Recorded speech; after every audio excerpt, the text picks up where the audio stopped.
Welcome, everyone. Today, we're going to be interviewing Jeunesse Park. Jeunesse is one of the leading voices of the environmental protection and has been for almost 30 years.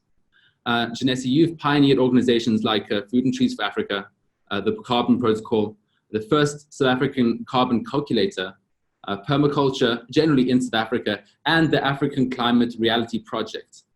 You've done so much, and you did it in a time when it so wasn't the norm, when it wasn't something that people were taking into account.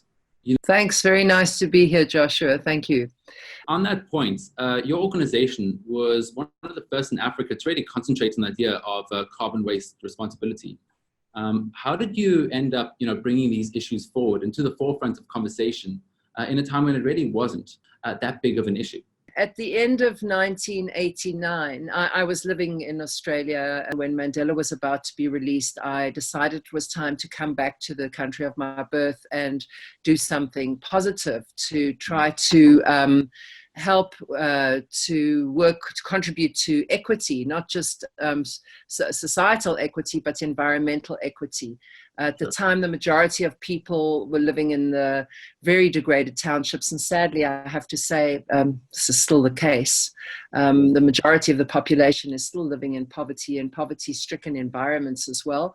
And so when I got back to this country, I thought, well, what is the simplest thing one can do? Just backtrack a little. I was aware of climate change from the 70s. I had become aware of the fact that we were altering the climate in dangerous ways. Yeah. And so when I got back here at the end of 1989 and thought, well, what can I do here in this country?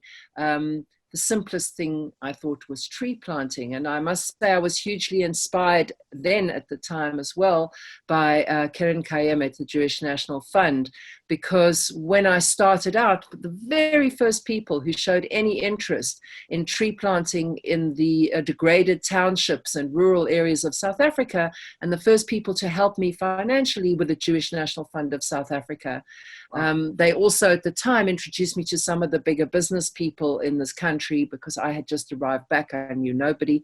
I met up with some who were really committed to supporting my efforts. And so that's how the whole thing started, with a real simple thing of let's plant some trees to improve environments, but also to absorb the carbon dioxide.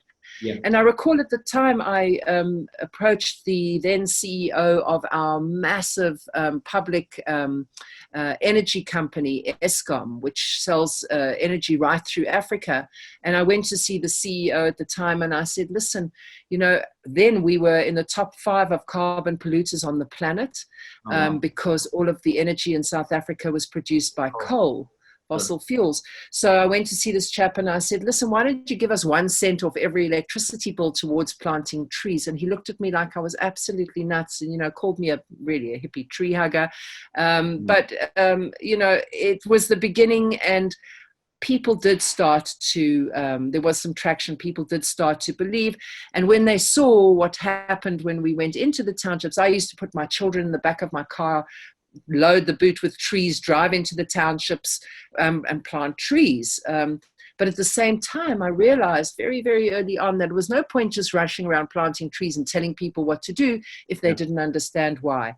So underpinning all of my efforts from day one was education.